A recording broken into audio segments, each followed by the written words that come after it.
闻到了吗，盖布利埃尔？是阿斯莫德的味道。你马上就可以长出漂亮的皮毛了呢。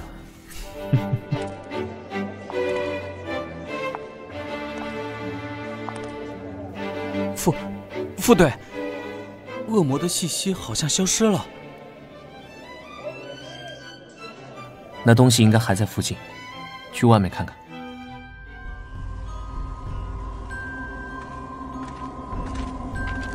这里怎么阴森森的？副队，这次要抓捕的是高阶恶魔吗？具体资料不足，只知道会伪装成人接近人类。几个受害人尸体口鼻有被硬物插入的伤痕，内脏骨骼全部消失，就像是被吸干一样，只留下一张人皮。人皮？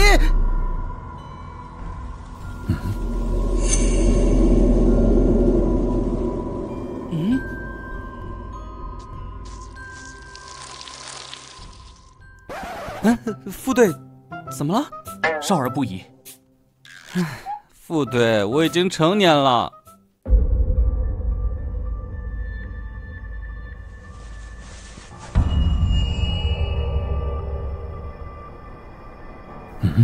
不对劲。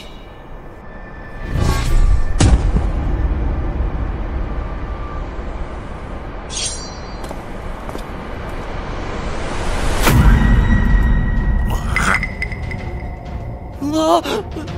这是……看来我们找到了。它竟然会飞！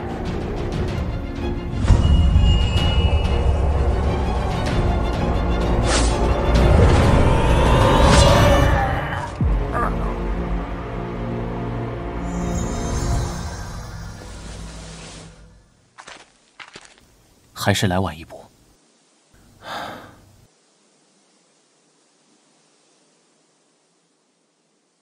副队真厉害，一招就解决了。尼尔，叫6队来善后，你也可以下班了。副队放心，回去后会把行动记录补上，明早把魔盒交给魔源部归档。您看起来脸色不太好，没事吧？没什么，我还有点事要处理，先走了。请您放心。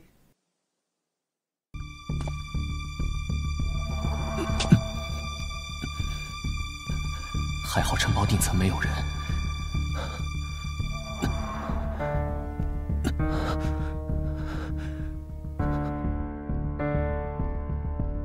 该死，心脏好难受，这段时间越来越严重了。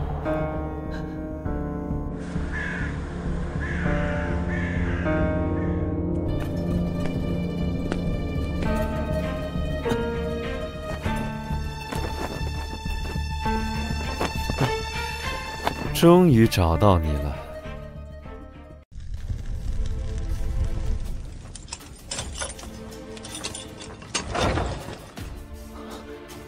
这里是……醒了？如果不是我需要一些答案，刚才就可以直接杀掉你，而不是在这里慢慢等你醒来。你身上为什么有阿斯莫德的味道？这人是谁？这味道对魔物来说就像催情药，会招来无数觊觎者。这个变态在说什么？不可说呀。这个徽章，你是黑羽的成员吧？哼，一块怀表，真是位迷人的女士。把东西放下，你想知道什么？你身上味道的由来。小时候的意外，阿斯莫德寄生在我的心脏。如何证明你的话？我的身上有他留下的印记，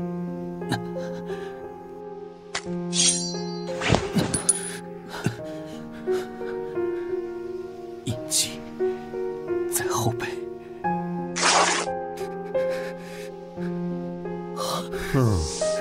有趣。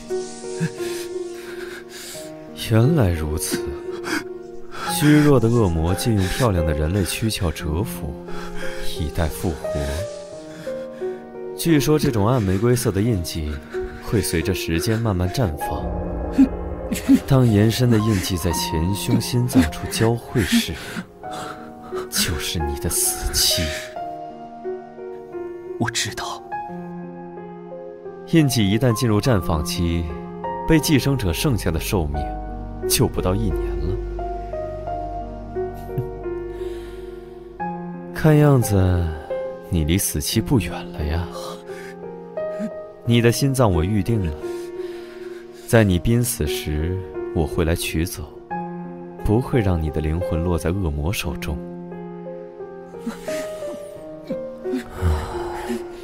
阿斯莫德的气味太强烈了。你要干什么？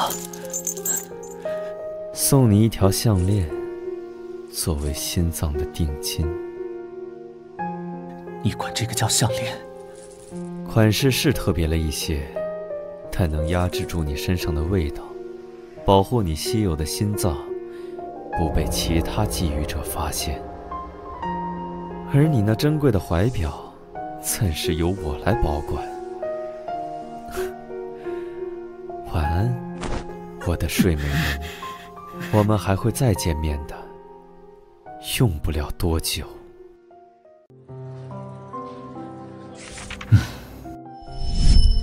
那天晚上的事完全没有头绪。再次醒来的时候，我躺在莫里斯堡外的丛林里，那个拿走我怀表的混蛋到底是谁？加兰，加兰，啊，队长，最近怎么了？你很少这样心神不宁的。没什么，一些小事。和我去一趟卡尔纳斯。是有新的任务吗？不，是去见一个相当麻烦的人。虐杀。这人在各地狩猎恶魔，虽说行为正义，但似乎以虐杀为乐，手法也相当张扬。猎杀对象都是占据人类身体的高阶恶魔，心脏都被完整取出。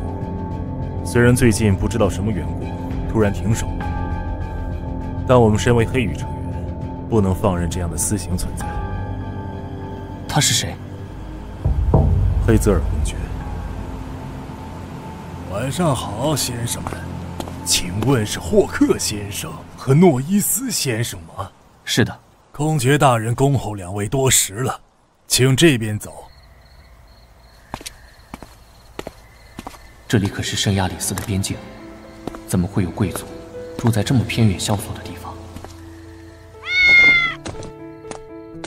这条长廊的尽头就是公爵大人的书房，请两位在那里稍微休息，公爵大人马上就来。啊，先生，我能留下来参观一下公爵大人的长廊吗？您请便。霍克先生，我们先去书房去吧。要是我没认错，这就是我的怀表。那天带走我的人就在这个城堡里。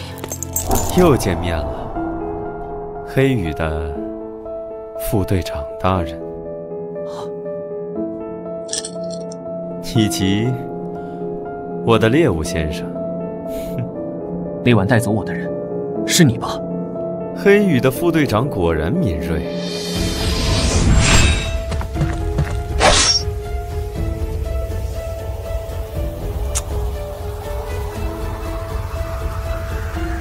不愧是黑羽成员，身手不错。少废话，把怀表还我！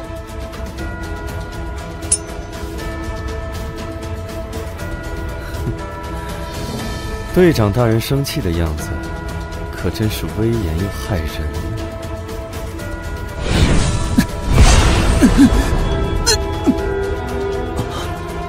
现在可以安静的谈谈吗？可恶，这家伙比想象的难对付。唉，副队长大人，果然不听话。怀表可以还你，不过接下来需要副队长大人配合一下。抱歉，让您久等了。这位是我们的主人，黑泽尔公爵。初次见面，我是罗德里克·霍克，这位是加兰·诺伊斯。哼，我刚刚和诺伊斯先生认识了，在走廊上。他很喜欢我的雕塑们，我们聊得相当投缘。这次我们前来拜访，想必公爵大人也能猜到原因。不用这么拘束，叫我黑泽尔就好了。前段时间的事情只是一个正义的公民应该做的，还劳烦两位亲自跑这一趟。明明在狩猎恶魔阿斯莫德，说的冠冕堂皇。虽然除掉了祸患，但您的正义感也给黑羽造成了一些困扰，要疏解民众恐慌，还要应对政府施压，我们的工作也很难推进，希望您能理解。我本来也在为程序正义而苦恼。刚刚在走廊里，诺伊斯先生提出一个绝妙的建议，鬼话连篇。他热情地邀请我加入黑羽，这样既能为民除害，又不会令黑羽难做。而且，加兰说他正好缺一个固定搭档。加兰，是这样吗？是的，这人要加入黑羽，目的应该不只是我身上的东西。公爵大人，您的这个提议，我们需要时间讨论一下。不知，时间很晚了，两位先生今晚就请在这里留宿吧，可以去客房再商量。黑羽的成员的确是两两一组，需要有固定搭档。可你不是一直都拒绝的吗？今天是怎么回事？这么棘手的人，与其放在外面任他肆意横行，不如放在黑羽中好监管。我可以监视他。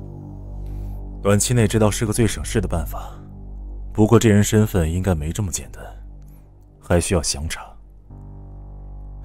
你负责这事吧。只是这种养尊处优惯了的贵族少爷，能吃得了苦吗？您真的决定去黑羽了吗？距离那个地方那么近，会不会……别吓自己，这样加入黑羽，说不好能悄无声息地进入那个地方，不必大动干戈，这样的体面优雅，才符合贵族的身份。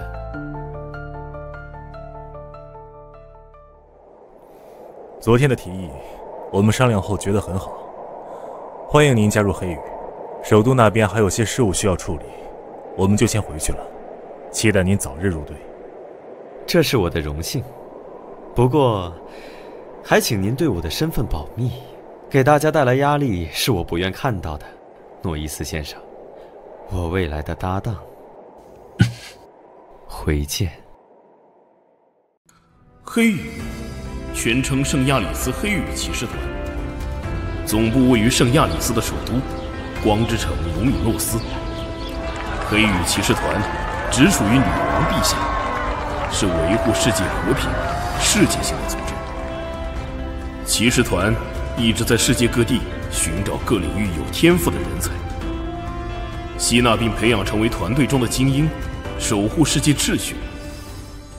黑羽特别行动部的副队长加兰诺伊斯一向独来独往，是让菜鸟新人瑟瑟发抖、望而生畏的存在。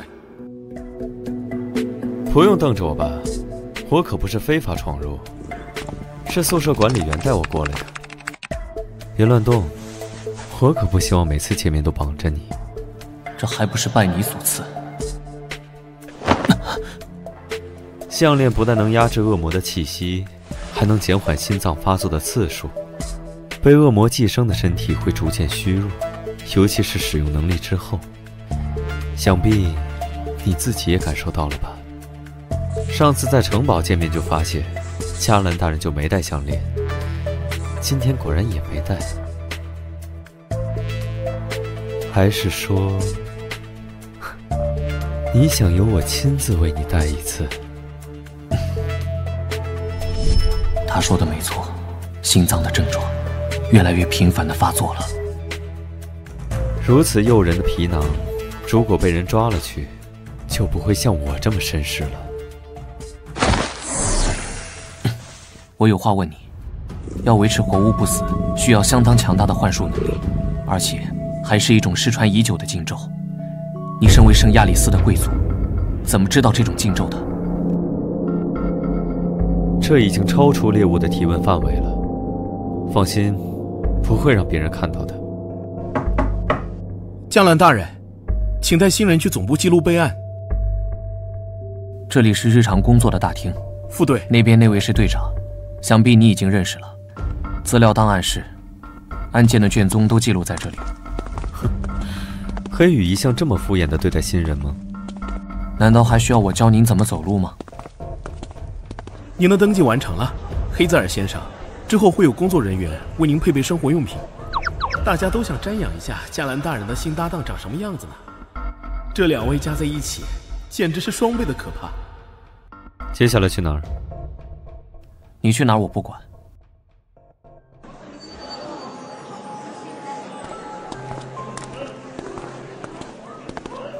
无论你出于什么目的，不要把其他人牵扯进来。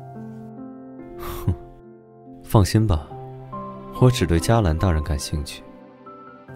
听到这种承诺，完全高兴不起来。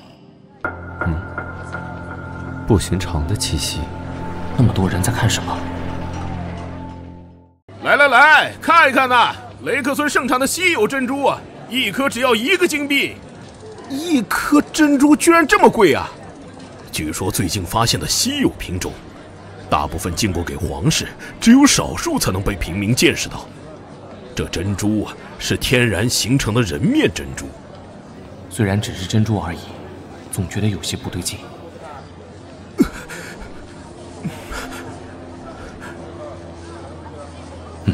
黑羽的大人，请帮帮我吧。这个人被什么东西纠缠上了？我遇到了非常奇怪的事，求您救救我吧。这里又不是流浪汉收容所，为什么要把他带进来？你不是也住进来了吗？还有，你把他吓得不敢说话了。那个，所以，究竟发生了什么事呢？事实上，我一直都被困在同一天里了。不相信吗？上午9点45，库尔克里商店会失火，但没什么伤亡。中午12点，格罗里亚剧院门票开始发售。阿莎尔公主即将于21点30诞下一名女婴，取名塔尼亚。这件事会在22点47登上皇家晚报。在21点55会下雨，在1小时后会停止。今天发生了什么事？我经历了太多次，倒着都能背下来。时间未到，无法验证你说的事情，请等等。如果你说的是实话，一定是发生了什么事吧，或者有什么关键的契机。记不太清了。记不清了。窗外的东西会让你想起来吗？他果然又来了。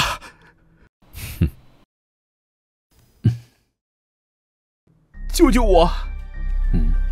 是怨念幻化的怨灵，一时还无法进入屋内。你们之间究竟发生了什么事？我叫布莱恩，艾琳娜生活在阿伊尔斯城，而我来自周围的乡镇。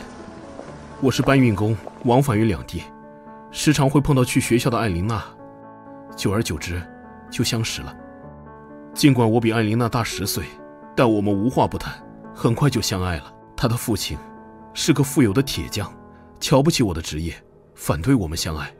于是我们私奔了，一起来到圣亚里斯生活。大城市的生活远比我们想象的要艰难，尽管省吃俭用，还是花光了积蓄。坚持了3年，还是回到了阿耶尔斯城。本以为我们多年的诚信会感动他，谁知道，滚出去！他的家人还是极力反对，我丢了工作，流落街头。艾琳娜，既然这辈子不能在一起，下辈子再见吧。我提出了这样的要求，可是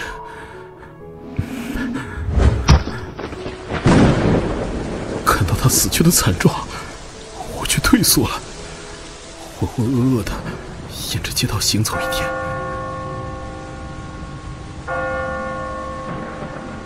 在午夜12点，钟楼声响起的时候，一切又回到了原点，又回到了那天早晨。我想也许一切还有机会，连忙跑出去阻止，挽回犯下的错误。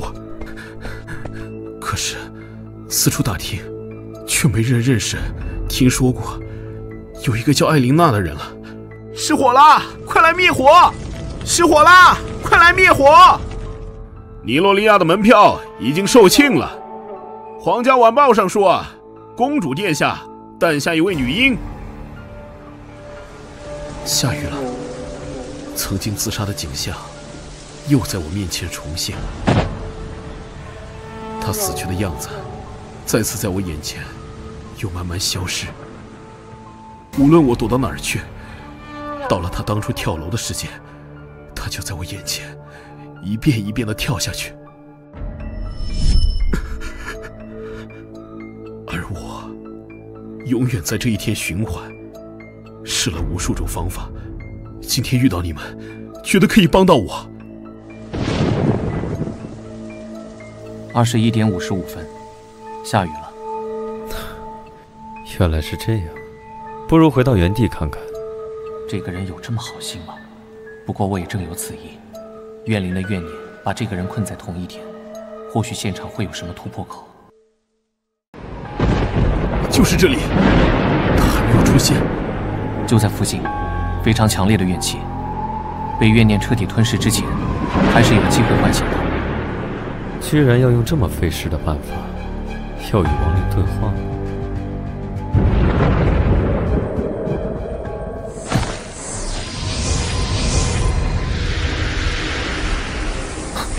听到了，痛，亡灵的声音。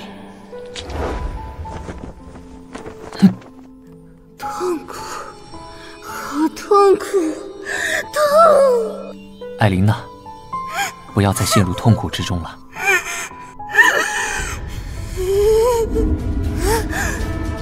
来陪我吧！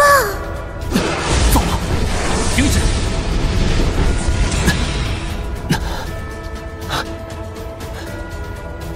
已经没有作为人类的意识了。受伤了吗？心软的下场就是这样，加兰大人。更何况，你现在的身体如此虚弱，居然还尝试越界对话，想从重复的时间偷困你？是啊。哼，放心吧，我会让你解脱。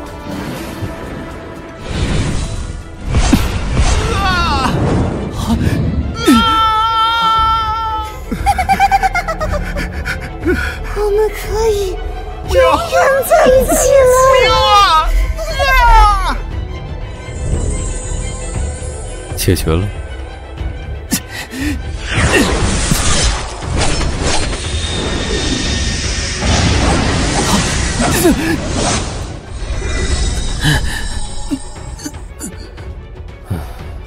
第二次了，这么虚弱，还是别浪费灵力了。你这是杀人！渺小又无信的人类，本就应该死。想想你的心脏，先管好你自己吧，加兰大人。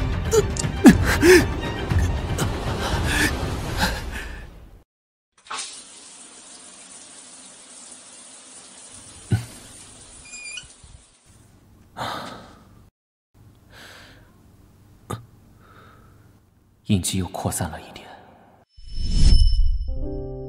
我马上带队去处理，乖乖在家里睡觉，千万不能出门，听懂了吗？知道了，爸爸。爸爸马上回来。嗯。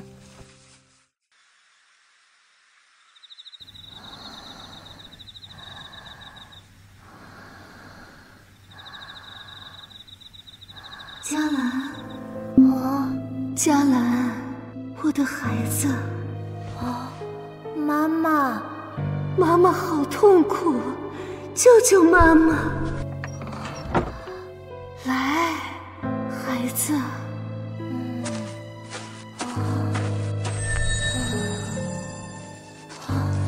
在发光。嘉兰，妈妈好痛啊，把钉子拔掉好吗？好孩子。妈妈，真的是你，我好想你。我也想你，我的孩子。真是一个不错的容器。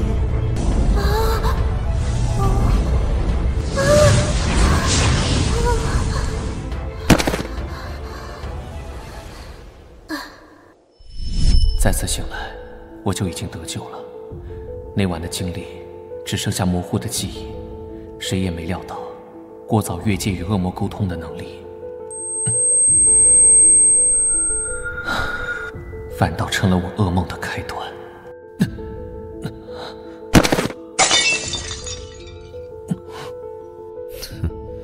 真是不让人省心的。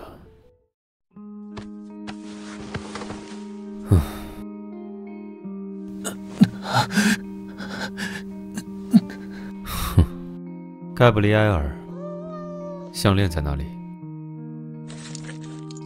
竟然放在这种地方，看来你的食物完全不想活下去啊！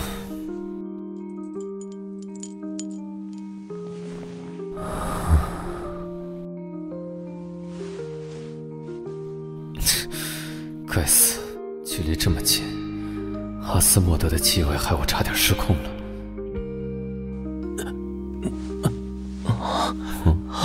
醒了，走开！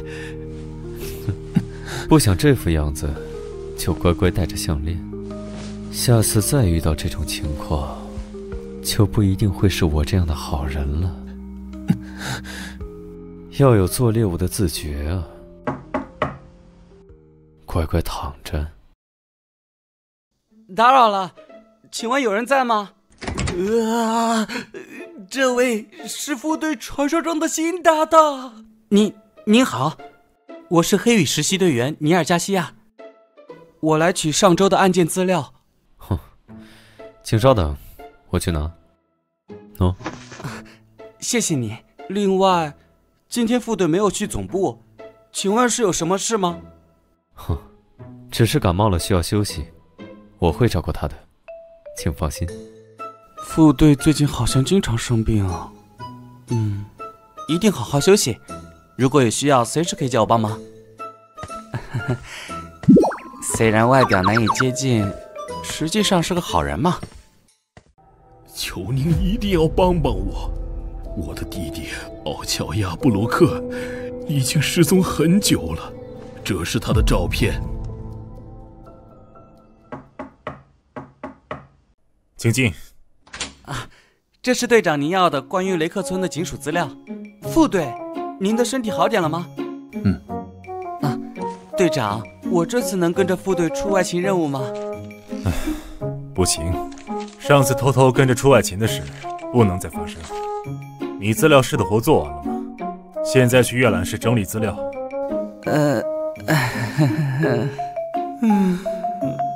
入队这么久，恶魔的面都没见过几次。收到，我这就去整理资料。不出任务，他就永远无法转正了。那样就最好了。说正事，一早把你叫过来，是因为皇室珠宝供应商麦克布鲁克找到了我，他的弟弟奥乔亚布鲁克失踪了。麦克布鲁克因为事务缠身的关系，让他的弟弟带他去雷克镇取货。可是过去了5天，他的弟弟音讯全无，供货的人却说奥乔亚布鲁克已经回去了。这不是普通的失踪案吗？这事多少跟皇室有关，报案人还求到了盖利斯伯爵那里，昨天也是伯爵的人带他来的，所以这事儿已经算在我们工作范围内了，还要你亲自跑一趟，以示重视。好的。另外，根据警局的说法，当地失踪了很多人。多人失踪？没错，而且大部分人都是在当地做珍宝生意。这种珍珠感觉有什么奇怪之处啊？我那天在街边的珠宝行也见到了，这种珍珠好像从1年前变得很有名。那这次的调查就交给你了，可能这事儿不只是单纯的失踪案。接下来说说别的事，你和黑泽尔公爵的初次搭档好像不太顺利。十分抱歉，我没有控制好他。这也不是你的问题，贵族老爷们安分守己才不正常。但毕竟他加入了黑羽，还是要时刻提防着。如果遇到了什么麻烦，及时告诉我。我明白。心脏确实没有那么痛了，他的项链真的有用，无非是多活几个月罢了，还要把麻烦随时带在身边。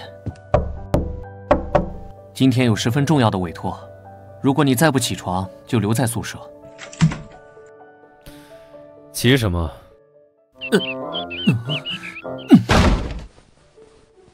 雷克村，那是什么地方？近1年才兴起的港口渔村，大概要坐22个小时的火车才能抵达。真是麻烦。你们就没什么附近的案子吗？莽撞行事，草菅人命。托某人的福，我可以呼吸下偏远小渔镇的新鲜空气了。我要出门一段时间，要乖乖的，别被人看见你哦，盖布里埃尔。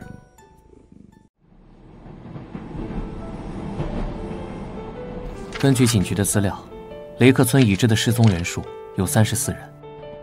我们这次的任务分为2部分：第一，要寻找失踪的乔亚布鲁克；第二，调查这次的任务是否与恶魔有关。由于无法确定是否在职责范围内，这次的行动以调查为主，希望您控制住自己。如果不想长期被流放，就按规章制度办事。这次出门调查，我们需要一个身份作为掩护。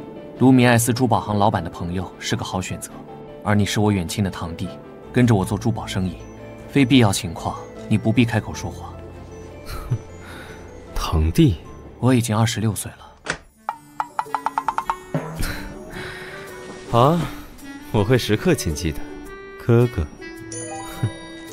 下次给他安排一个哑巴的身份。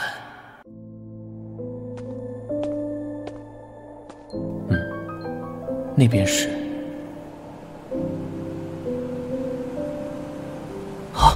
这可不止34件失踪案例，远超加兰大人预估的规模呀。看来要推迟与珠宝卖家见面了，先去当地的警署。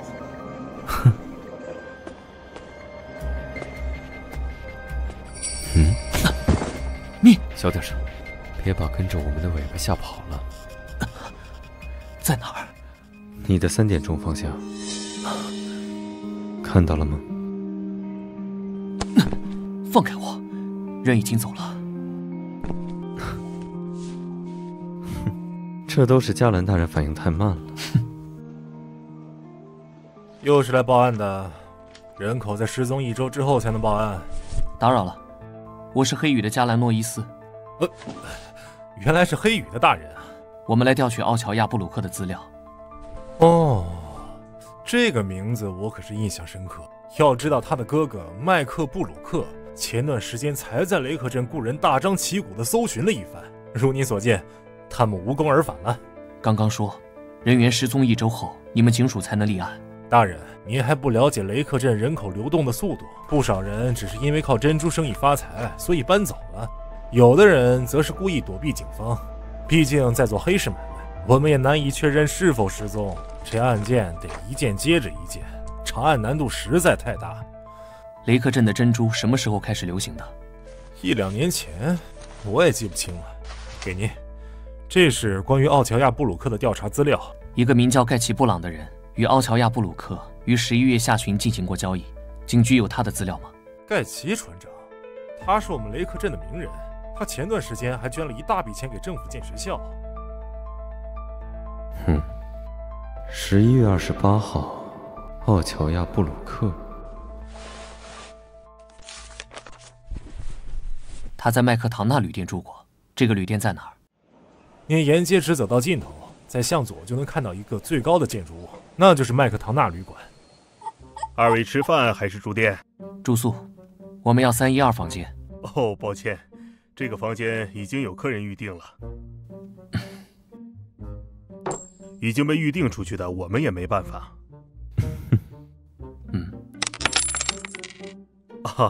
那我想想办法。不过312是单人间，你们二位，请给我多加一床地铺。不过您为什么非要住在312号房不可呢？312是我们家族的幸运数字，我们生意人讲究个吉利。哦，原来是这样。来帮二位贵宾把行李放在312号房去。嘉兰大人也有张口就说瞎话的本事啊。二位是初次来到雷克镇吗？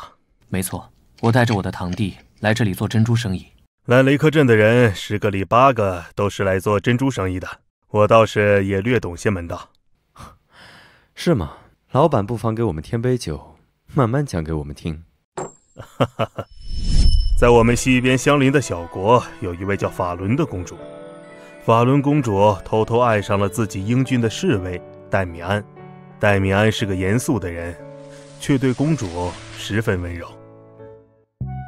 有一天，戴米安经不住公主的苦苦哀求，偷偷带公主溜出宫殿玩耍。公主意外扭伤了脚，戴米安小心地背起了公主，公主就忍不住亲吻了他的脸。尽管夕阳很红，公主还是看出了他红了脸。两人互相明白了心意。可是就在回宫的路上，两人遇到了刺客袭击。戴米安为了保护公主受了伤，公主也受伤晕了过去。公主昏迷了2天2夜才醒过来。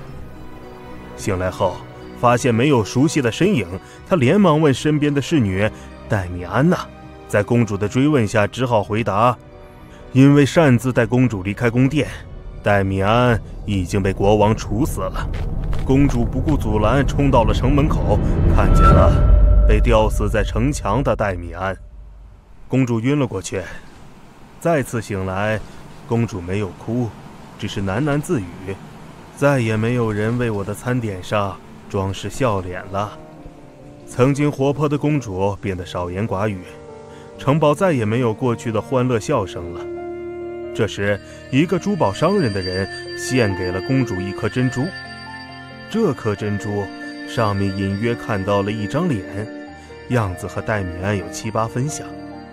公主随手把珍珠放到了枕头下，夜里竟梦到了一个长相和戴米安类似的人。公主在梦中抱住他，诉说着自己的思念。自从有了珍珠，公主逐渐好转了起来，仿佛有了精神寄托。国王很高兴，奖赏了那个珠宝商人一大笔钱。从此之后，这种能让拥有者在梦中见到挚爱之人的珍珠，就在贵族和皇族间慢慢流行了起来。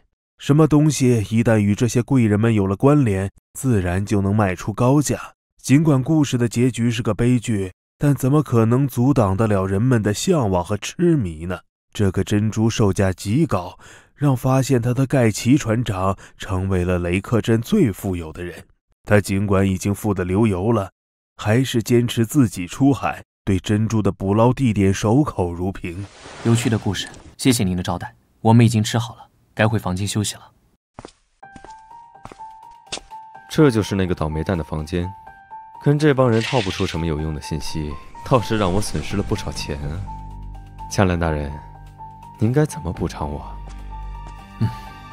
回到总部以后，你可以申请报销。你不是公爵吗？这珍珠在你们贵族之间流行，你有吗？说笑了，我一个住在卡尔纳斯边界的落魄公爵，哪能够到这种稀罕物？满嘴跑火车，警员没有及时封锁，房间不知道已经住过几次人了。就算有什么痕迹，也被扫得干干净净。至少目前没有看到翻新的迹象，也没什么打斗的痕迹。过去1年，雷克镇记录在案的失踪人数为143，失踪人员涉及各个年龄层，以15至30岁的年轻人居多。失踪的大多都是本地人，其次就是雷克镇附近的地区，他们职业各异。像奥乔亚布鲁克那样做珍珠生意的外地人是极少数。你的伤怎么样了？不劳您费心。喏。啊，这是？你把物证从警局偷出来了？哦，偷？嘉兰大人，您的用词未免太不文雅。那个警员的态度摆明了有事想瞒着我们，何必和他客气？自取即可。流氓对上无赖。过奖过奖。11月26日，这是奥乔亚布鲁克刚来雷克镇的时间。没有了。看来他不光与盖奇部落做了交易，还一同出海了。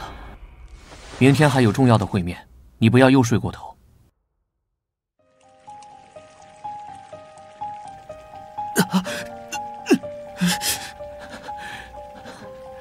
怎么又开始了？开玩笑，难道已经严重到一刻也离不开项链的程度了吗？不对，这次好像更严重了。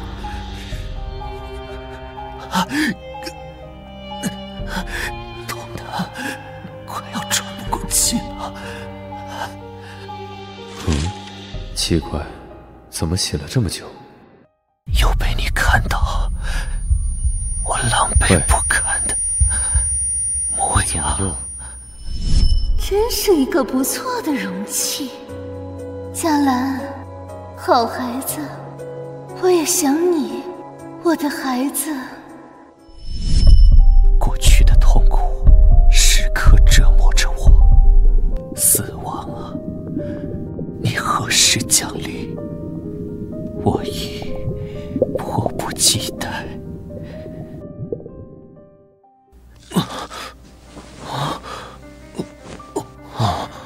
我就一个洗澡的功夫，您差点就咬舌自尽了。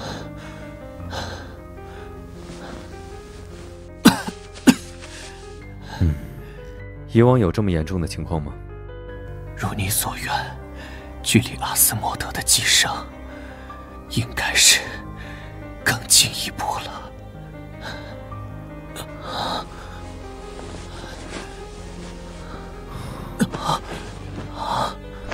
干什么？我看……滚开！行了，别乱动。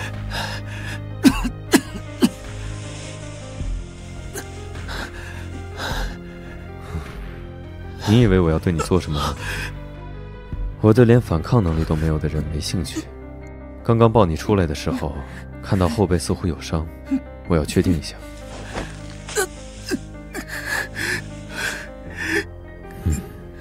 好好面对被恶魔寄生会逐渐衰弱的现实吧，尤其是心脏发作之后，会虚弱到任人摆布，这个时候逞强是没用的。我下楼拿点药，你别乱动。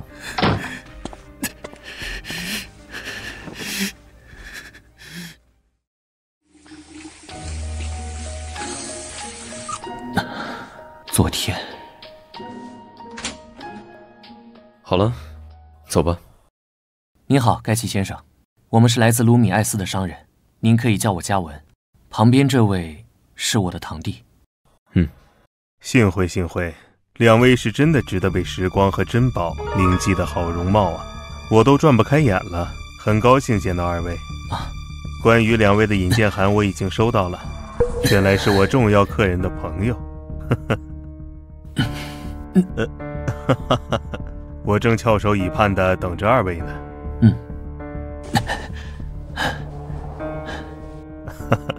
我们可以先去展厅看货，然后再详谈。到了，这就是我们享誉盛名的珍珠，怎么样？很美吧？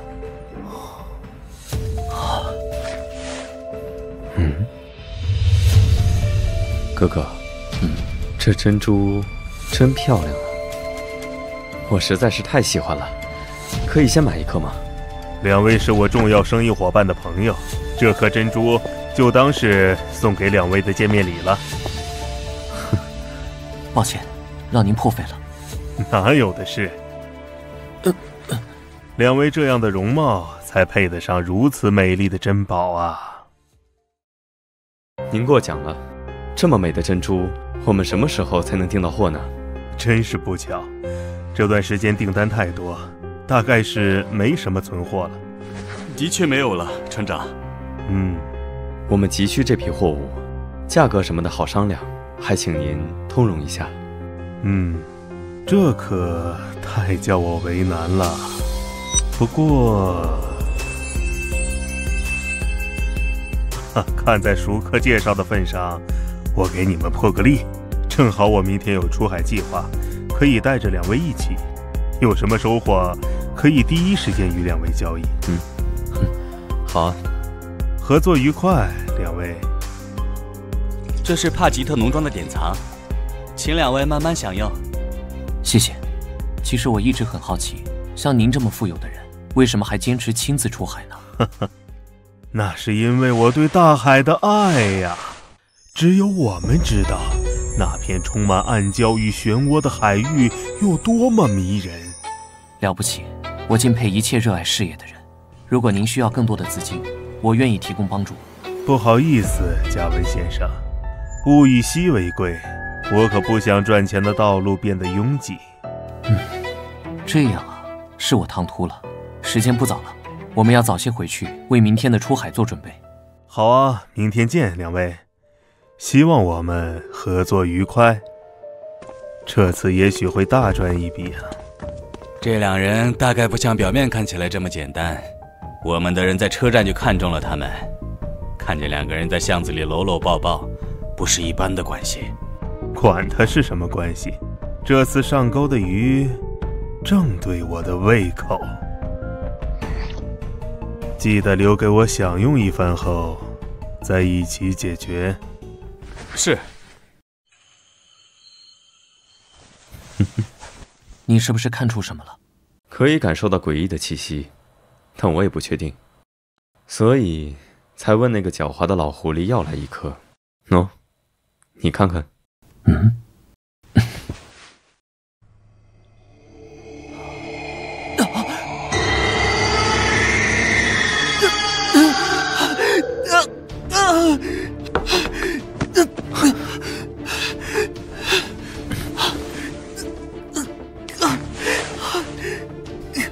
怎么回事？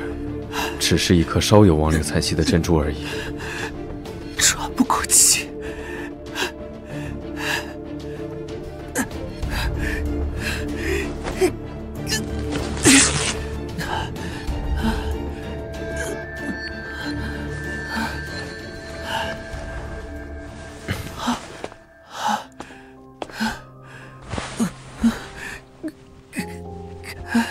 难道是你越界沟通的能力太强，可以和惨死的亡灵产生共鸣？是我的疏忽，应该早点检查珍珠的。你现在的状态根本不能应付明天的出海。这不关你的事，我自己什么情况，我心里清楚。不关我的事？你觉得我是在和你商量吗？加兰大人，看来是我这段时间太客气了。如果身体不想要了，可以提前交给我，让它变得与我有关。从被阿斯莫德寄生那天起，我就知道我活不长，呼吸停止，心脏被夺走，可能灵魂也会湮灭。也许是明天的事，也可能是10年后的事。结局早已写在那里，我不想在那天来临前，就提前躺在床上，等待这个结局的来临。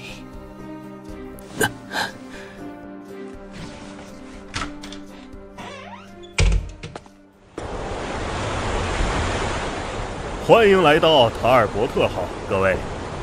今天真是个适合捕捞的好天气。前半段路线，各位可以去到甲板自由参观，海上很冷，注意保暖。等到午后就到了关键航线，涉及商业机密，还请各位回到船舱去。好大的风，和我们一起来的商人都在船舱，只有2个船员在维护甲板。这是新的渔船，却有很多磨损的痕迹。这个艰巨的划痕，像人类手指造成的。风这么大，回船舱里去吧，哥哥。啊，你要我问的，我已经打听过了。卡尔伯特号是盖奇船长新购入的渔船，船上的成员，大副、二副和船员，包括事务员在内，一共16人。这伙人共事2年左右，其余的就是和我们一起上船的商人，是一对夫妻。搭档2年，看样子整船的船员都脱不了干系。什么声音？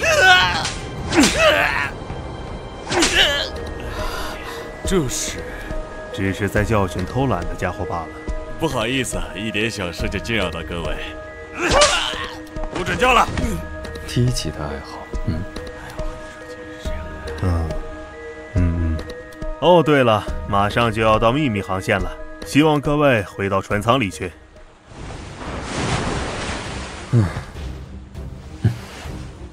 没想到盖奇布朗这样苛待自己的船员。没错，他的船员竟是些独眼、瘸子、缺牙，看来都是这位船长干的好事儿。但他们仍然跟着盖奇布朗出海工作，还坚持了2年，看来这份工作很挣钱呢。既然如此，这些人还有必要留着吗？如果他们真的有罪，裁决他们是当地警署的事，而不是供你虐杀用的。太遗憾了，我可不会轻易让赫斯特姆出现。有幸目睹我使用能力的，还活着的，你是唯一一个。难道我还应该感到荣幸不成？你能控制好自己的行为，我就谢天谢地了。先生们，你们的晚餐。最后的晚餐来了，加兰先生，真是令人期待。不知道这饭菜里加了哪种药呢？你小点声，他们可能还没走远。啊！你要干什么？一个玩笑。也许我会提前被这个人气死。没想到你这么关心我呀，哥哥。这个容器装饭菜正合适。谢谢您的款待，非常美味。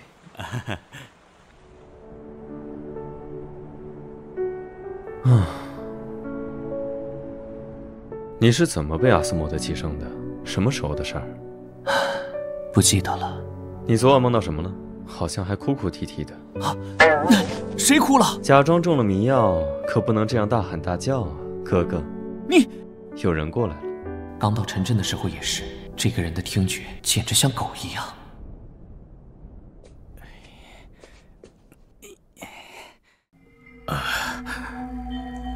睡得真香啊！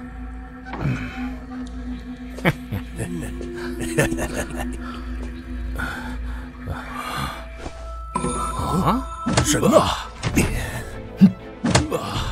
在后面！蠢货，别划伤他的脸！先管好你自己吧。黑子儿，麻烦。第16个，船上的人都齐了。隔壁的那对夫妻呢？他们只是中了迷药，睡过去了。之前失踪的人都是被你们骗到船上的吧？为什么现在才下手？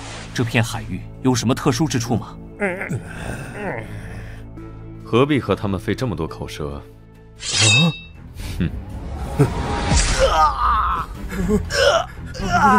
这个部位虽然疼，但不会死，是绝佳的真话出口，真话就会和血一起涌出来。乳臭未干的小子，就算是杀了我，也不会告诉你的。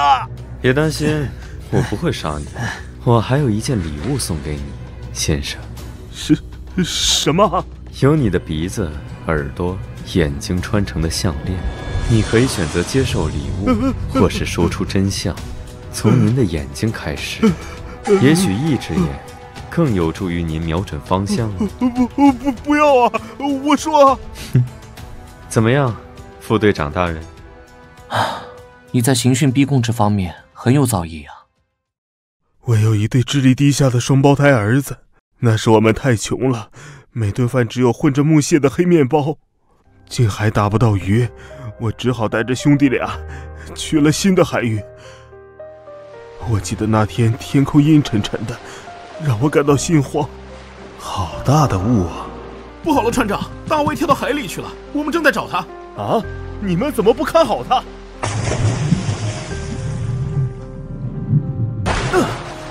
我们还没来过这里的气血。这束光，好想过去啊！这是我的孩子啊！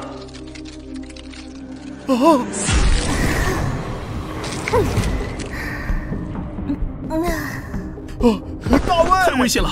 船长，你看看我们脚下，不要送死！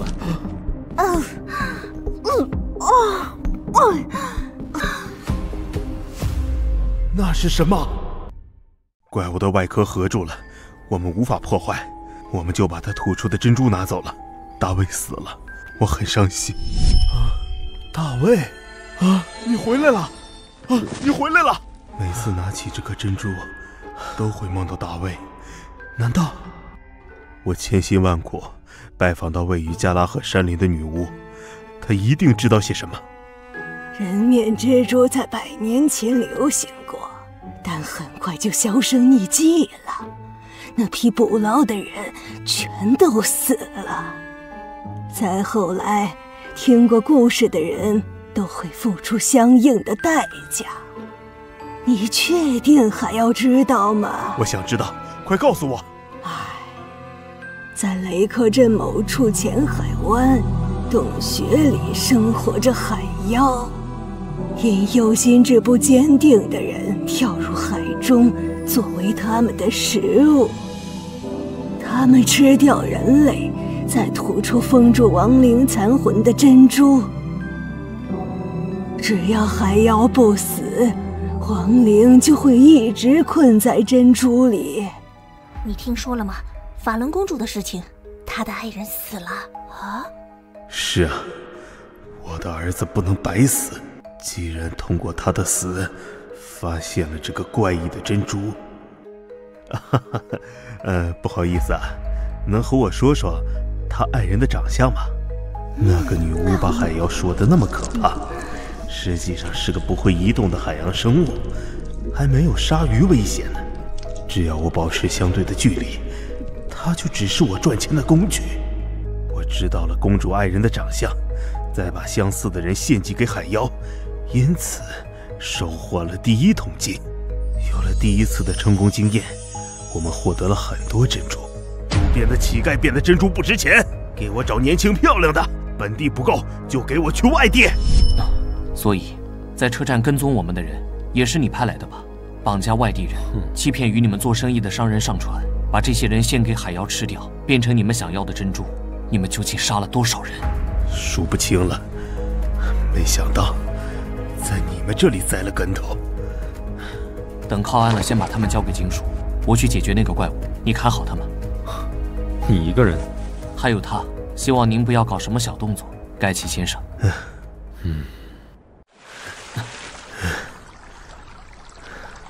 只是会制造幻想的低级恶魔，在普通人眼里是美丽的少女，但这洞穴充满诡异的气息，不是这种等级的恶魔能散发的。怎么了？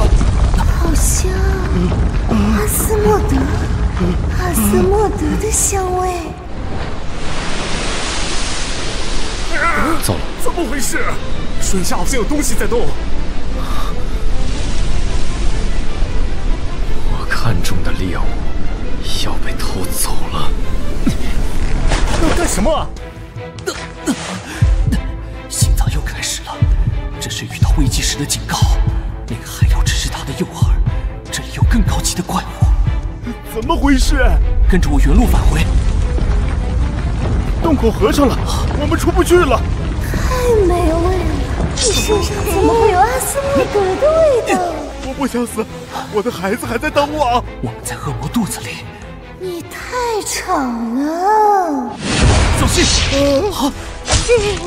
女巫的话应验了，大卫。可恶，根本清理干净。手还没有恢复，完全使不上力。美味的心脏要挖出来，慢慢享受。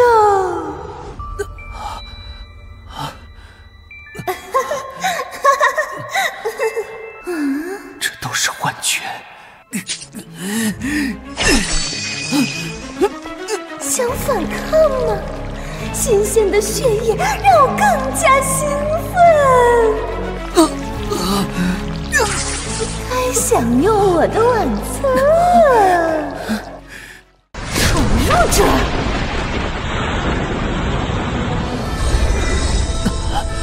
黑泽尔，不可饶恕！你要和我抢吗？这是我先看中的猎物。再生了，这怪物还不死。在水下撑不了多久，必须速战速决，找到他的心脏，杀死他。心脏是恶魔最脆弱的地方，必定受着层层保护，需要一人引开他的注意力。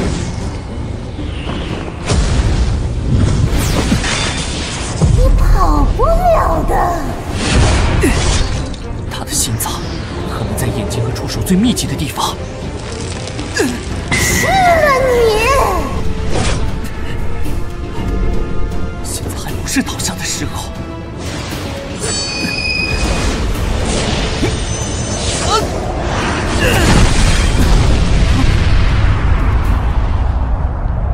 这家伙不要命一样的冲过去了。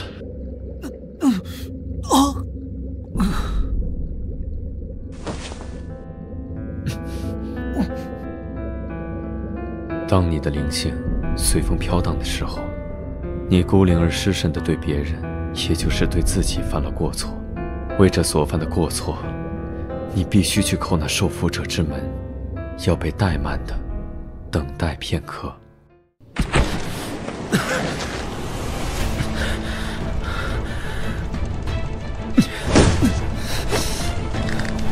你是在找死吗？还是只会自杀式攻击？这么想死，就该把你关起来折磨到死。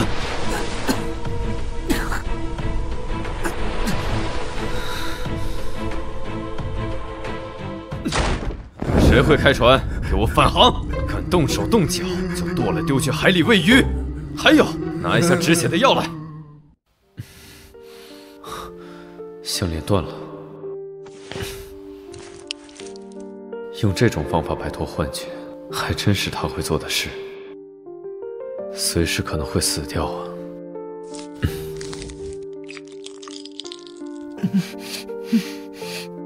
这时候知道疼了，刚才还摆出一副不要命的架势。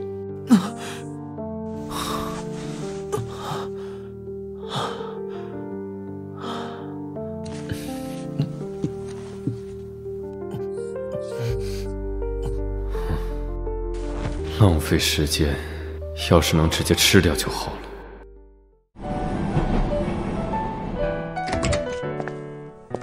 哇！这里，队长很担心两位呢，让我一定要早点来。还是先把这块牌子收起来吧。副队的情况严重吗？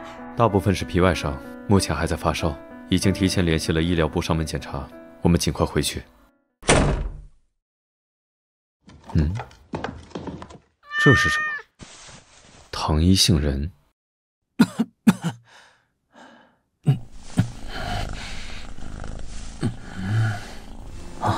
什么手感？盖布里埃尔，别和你的食物那么亲近，一醒来就在工作，你不要命了吗？在工作中死去正合我意，就算这次逃过一劫，我的心脏以后只会带来更大的麻烦。另外，它现在还是我的。干什么？去洗澡。伤口不能碰水。你以为你受伤昏迷的时候，衣服和包扎是谁做的？现在害羞，是不是晚了点儿？谁害羞了？那接下来就别乱动。为什么？就算作为获取心脏的报酬了。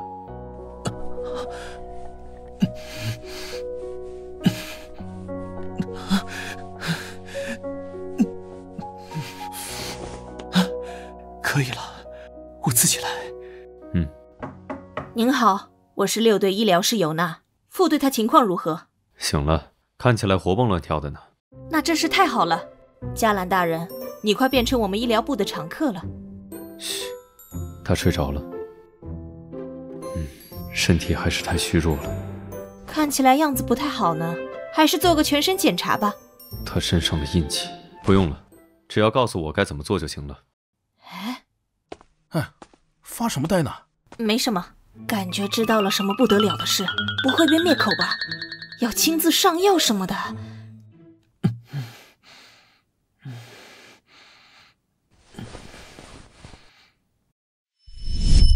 嘉兰，嘉兰，爸爸，都是爸爸的错。自从妈妈不在了以后，爸爸忽略了你，没有发现你过早的觉醒了越界沟通的能力，让阿斯莫德侵占了你的心脏。在恶魔即将苏醒的时刻，心脏的能力是最强的，会有无数恶魔想要吞噬你的心脏。爸爸没办法救你。对于这个世界而言，阿斯莫德寄生成功或者被其他恶魔吞噬，两者都是糟糕的结果。记住我的话，为了阻止上古恶魔再次降生于世，20年后的今天，也就是阿斯莫德即将苏醒的时候，杀死自己。已经是深夜了，头好晕，这身体越来越没用了。哎，我的糖衣杏仁，宠物和主人一个德行。不过屋子里没人，这么晚，他去哪里了？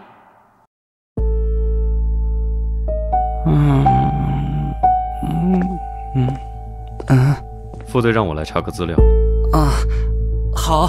好的。那不是旧案区吗？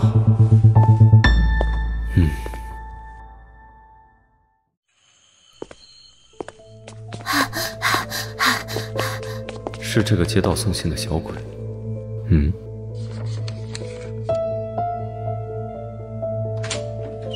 睡着了。这家伙就不能老实的待在床上吗？